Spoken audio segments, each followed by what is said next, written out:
It's now time to kick off Energy Efficiency's Night of Nights. The National Energy Efficiency Awards 2020 transplanted COVID style from a ballroom to your living room and spread over 3 glorious days of the National Energy Efficiency Conference 2020. But firstly, I want to introduce my co-host for this year's awards, the one and only Holly Taylor. Welcome, Holly. It is great to have you with us, and thanks for dressing up.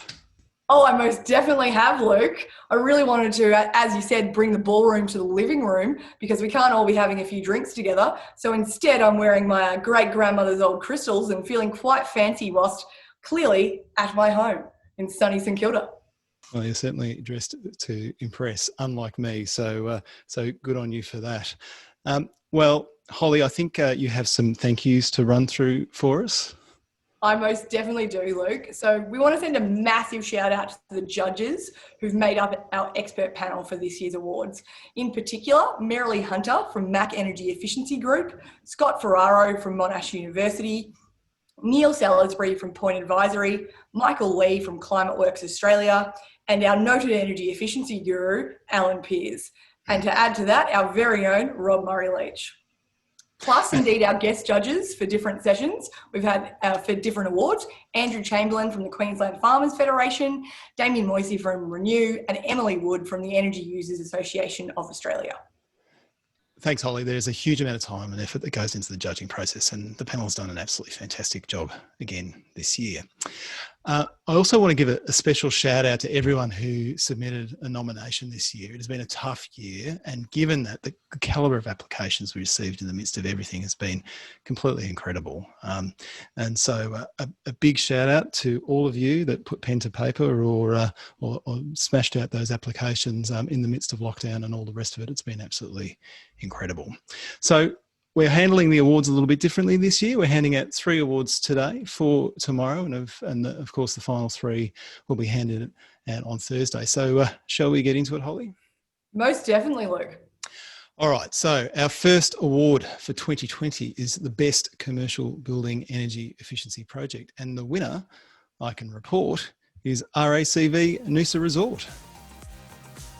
Huge thanks to RACV Noosa Resort, who have rolled out a web-enabled energy management system for cost savings and convenience to address a key area of environmental impact for the resort.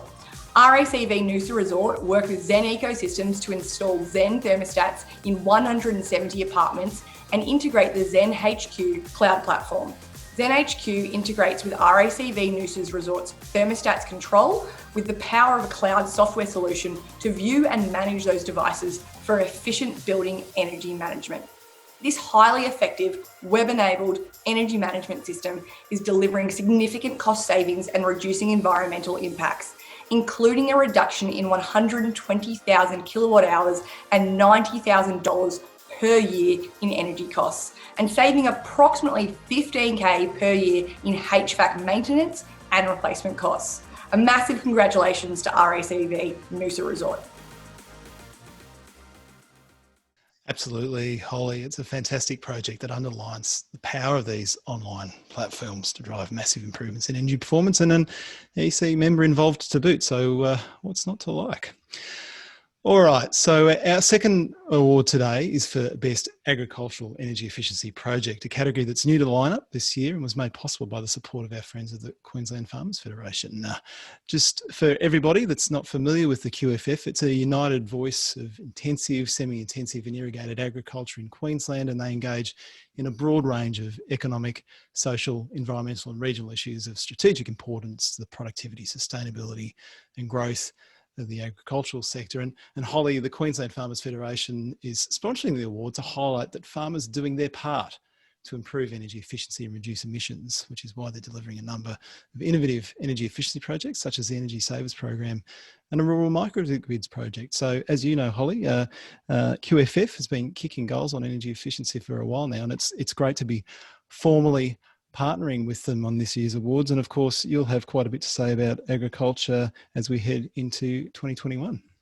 I most definitely will. Thanks, Luke. I'll be working quite closely with QFF on developing a new sector spotlight for agribusinesses that we'll launch in the new year, looking for March. So really looking forward to working with QFF and demonstrating that there are a multitude of opportunities for both farms and agribusinesses more generally in the energy management space.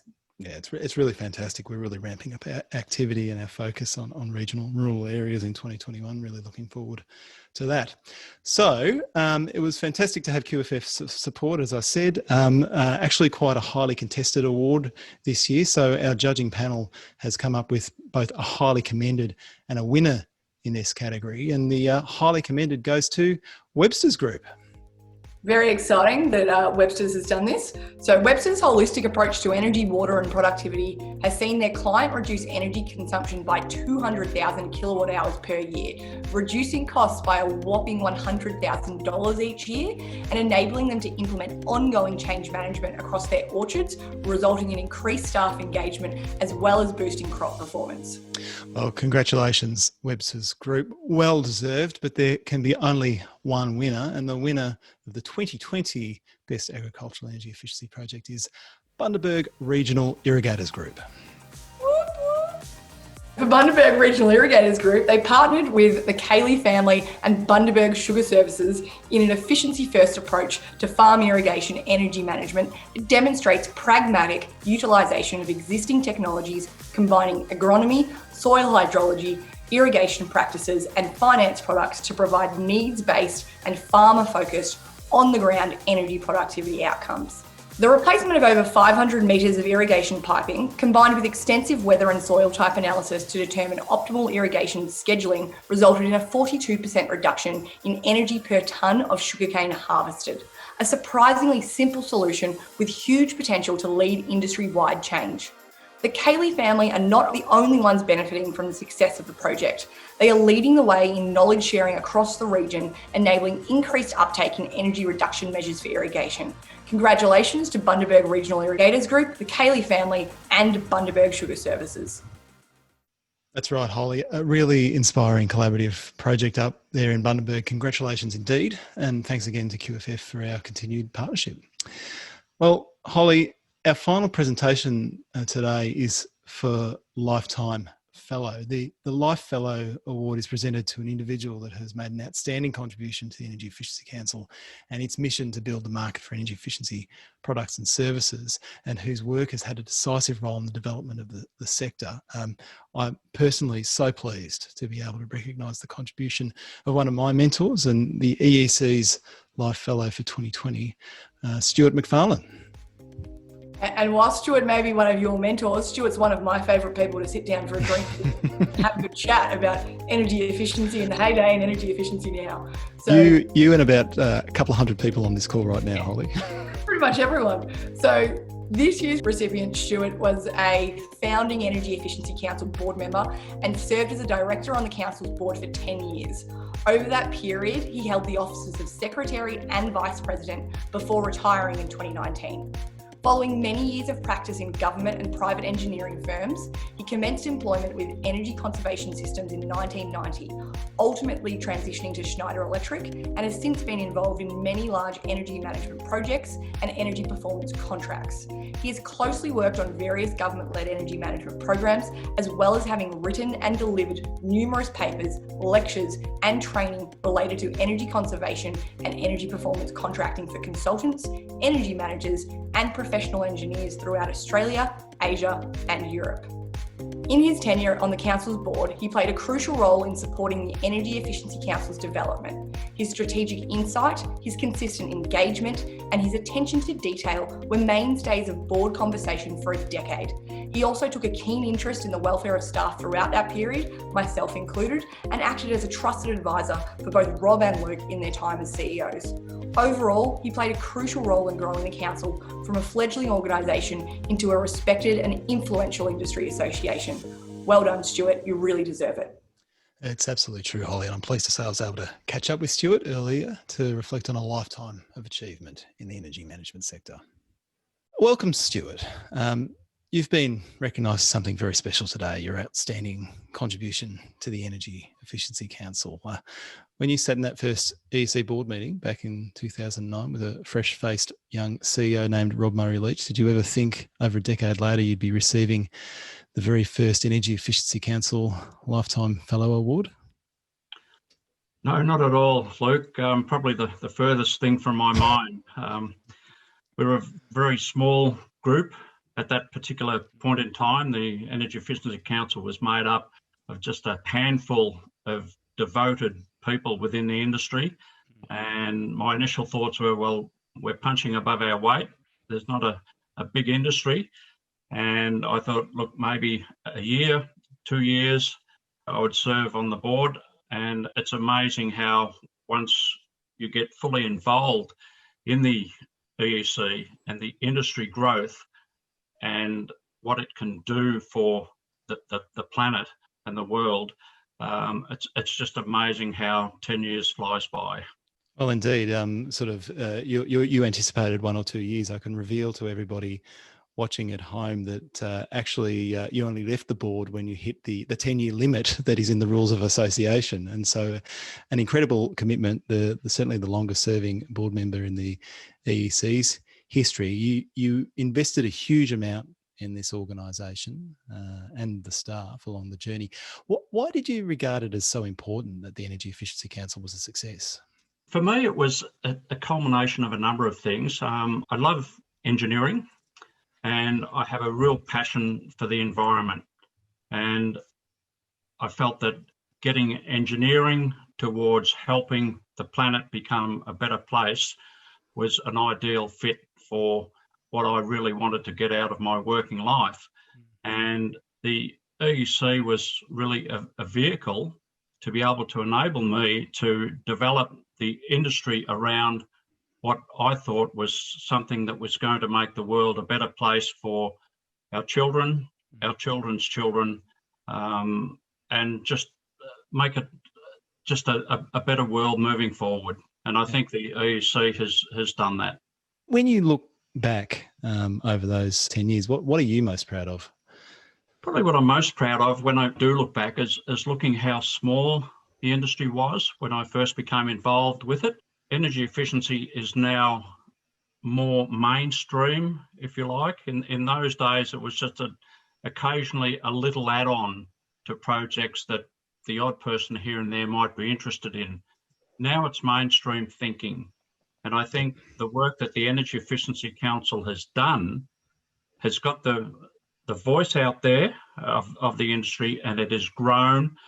Governments are taking a lot more notice of the potential of energy efficiency, what it can do to help global warming and reduce greenhouse gas emissions into the environment. So I'm really proud that the industry has grown, and I think in no small part the EEC has played a strong hand in that.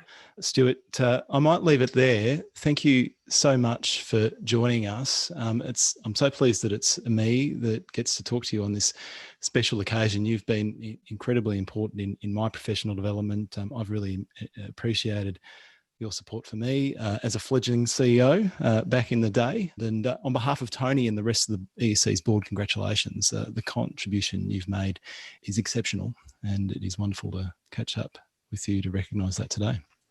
Thanks very much, Luke. It is a real honour to receive such recognition from my peers in the industry. I have had the good fortune of working with a number of brilliant people along the journey. Peter Senthal, for example. This goes back a long way, and Peter was my boss, my business partner, my friend, and he was instrumental in the formation of the Energy Efficiency Council. And together with Peter, there are other names like John Judson, for example, who was on the inaugural board, James Alston, Simon James, Simon Helps, a number of people in the early days, and I feel really lucky to have been able to work with those sort of people. People like Rob Murray-Leach. I learned a lot from Rob. Rob is a real character in the industry, but I don't think there's anybody in the industry who knows more about the inner workings of government as it relates to energy efficiency. And I still remember the time that Rob and I had a one-on-one with the South Australian Premier, Mike Rann, at the time. And I think I've still got the bruises where Rob was kicking me under the table when I was a little bit more forthright than I should have. But it was great working with Rob and other members of the board during that 10-year period. And look, there are too many to mention, but I will mention Tony Arnell, current president. In your working life, it's very rare that you meet somebody who is a real expert in their field. And Tony, I feel, is really at the top of the tree in his field. And it was a privilege to work with Tony, and also yourself, Luke, and your team. It was great to work with the staff of the EUC. And look, leaving the EUC, I am proud of what we achieved over that time. The EUC is now in very, very good hands. It has a strong foundation, and I'm sure over the future journey, a lot will be achieved. It underlines the importance of that contribution that's made on the board by a myriad of individuals over the journey. But Stuart, your contribution is exceptional, even in that hallowed company. So thank you for your continued support of the Energy Efficiency Council. And I for one am looking forward to catching up with you for a beer sometime soon to celebrate properly. Look forward to it, Luke. Great. Thanks, Stuart.